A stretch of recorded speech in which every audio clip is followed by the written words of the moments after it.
Behavioral interview questions are very prominent for senior role hiring like a project manager, a team leader, a senior software engineer. So, what is a behavioral interview and what is the biggest mistake most of the people make during this kind of interview? We will see that in this video. Let's get started.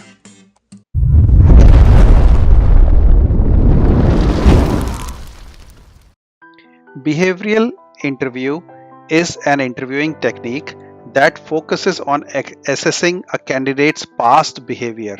That's where it is called behavioral interview, because we try to access the past behavior in specific situations to predict their future performance. So we are trying to predict their behavior in the future based on the past behavior which they had exhibited in some difficult situations. That is what is a behavioral interview. Sample questions could be like this. Can you define a situation where you had to meet a tight deadline? Tell me about a time when you had to deal with a difficult team member. Describe a project where you had to overcome significant obstacles. What actions did you take and what were the results? Tell me about a time when you were faced with a problem that had number of possible solutions. What was the problem and how did you decide what to do? What was the outcome? Describe a time you had to lead a project. So we can see that these questions are all very open-ended and there is no right or wrong answer. These questions are trying to elicit behaviors out of the candidate, like what kind of behavior they portray, and thereby try to judge the personality traits of the candidate. There is a specific approach which is used when we have to answer these kind of questions. This approach is called a STAR approach, and STAR stands for situation. Situation is what was described in the question itself. Task is what is expected out of you in this situation. That is a task. Action is what actions did you take, like task is a one line probably elicitation. Actions are what group of actions which you had taken, and finally what was the result when you took these kind of actions. Now when you are defining the actions, that's where most of the candidates do a mistake, because this is intended for a senior role, and in senior role people try to be humble and they try to be a collective leader, wherein they try to be a servant leader, wherein even if they have done something good, something great for the project, they intend to say we, to define the team's success instead of defining the individual success. The senior people tend to say we. This is one of the problem which I had always had, that I always, even today, I do a we instead of saying a I. That means I try to give a credit to the entire team instead of taking the credit myself, which is good for these kind of situations. When you are working as a team, you have to give credit to the whole team members, but it is a big mistake if in case you are going for a behavioral interview. If you say we instead of I, that indicates that somebody else did the job, you were just part of the group which achieved that results. So remember, when giving a behavioral interview you have to use I. Now let's see some of the questions and their answers here. Tell me about a time when you had to deal with a difficult team member. So if we have to answer with a STAR approach, first we have to define the situation. So we have to elicit, we have to define the situation with the interviewer about the problem. What was the problem? So this is the example. I'll just read it out. In my previous role as a team leader, I encountered a challenging situation with a team member who consistently missed deadlines and displayed disruptive behavior during team meetings. This not only affected team's overall performance but also created tense and unproductive working environment. So what we have done here is we have given the situation. Now the task, my task was to address the issue and find a resolution that would improve team's dynamics and performance. So because of this team member, the team dynamics was jeopardized, and that's where the task was to find a resolution for this problem. Now if you see the action has I, the important word I begin by scheduling a private meeting with the team member to discuss their challenges and concerns openly.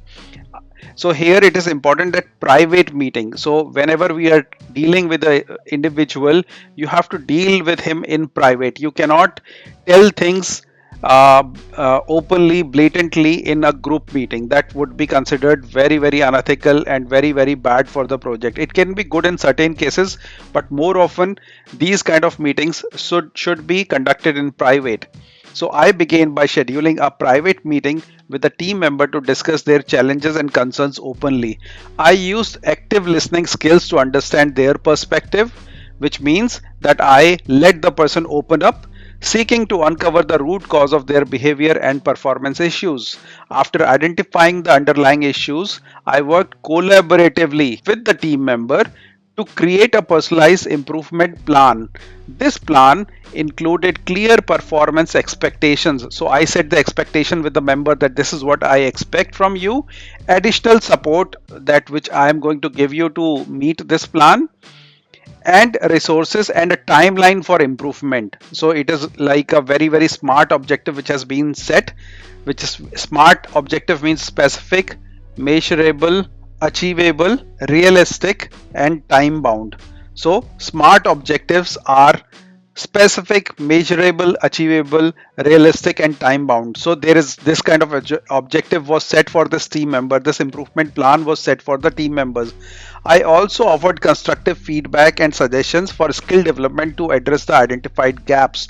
To foster open communication with the team, I facilitated a team meeting where expectations, goals, and responsibilities were clarified. During this meeting, I encouraged team members to share their thoughts and concerns, emphasizing the importance of mutual respect and collaboration. So you can see in this action, it is basically I, and only I. So I did everything. And as a result of my actions, this was the result. As the result of these actions, the difficult team member began to show noticeable improvement. He started meeting deadlines, actively participating in team discussions, and contributing positively to the overall team atmosphere. The team as a whole experienced increased productivity and collaboration. More Moreover, addressing the issue openly and constructively helped to build trust within the team, creating a more positive and cohesive working environment. This experience reinforced the significance of proactive communication and empathy in resolving interpersonal challenges within our team. So, this is the approach. STAR is the approach. This is how you have to answer the behavioral questions so that you have a proper framework. And if you work within the framework, the answers would be clearly articulated and clearly defining all the aspects which have to be answered in a behavioral question. Let's see another example. Tell me about a time when you were faced with a problem and had a number of solutions. What was the problem and how did you decide to do? What was the outcome? In my previous role as a project manager, we encountered a significant challenge where a key member unexpectedly resigned just weeks before a crucial project deadline. This situation jeopardized the project success and required immediate action. So the situation has been defined. Task. My task was to find a solution to ensure project continued smoothly and met the deadline despite the unexpected setback. Action. First, I assess the available options. I considered redistributing the workload among existing team members, hiring a temporary replacement, or outsourcing certain tasks to a third party vendor. To make an informed decision, I gathered input from remaining members considering their strengths and workload capacities. After evaluating the pros and cons of each option, I decided to redistribute the workload internally while also leveraging the expertise of consultant to fill immediate skill gaps. I con- communicated transparently with the team about the changes, highlighting the importance of collaboration and emphasizing a collective effort to meet impending deadline. Additionally, I implemented a contingency plan to address any potential challenges that might arise during the transition. This involved cross training team members, providing additional resources, establishing regular check ins to monitor progress, and finally, the result. As a result of these actions, we not only met the project deadline but also exceeded our initial expectations. The team adapted well to the changes, and the consultant brought valuable insights and improved the project's overall quality. The experience reinforced the importance of flexibility, teamwork, effective problem solving in achieving successful outcomes, even in the face of unexpected challenges. So again, we saw how STAR approach can help us articulate our answer in a structured way. Thank you very much. Hope you liked it.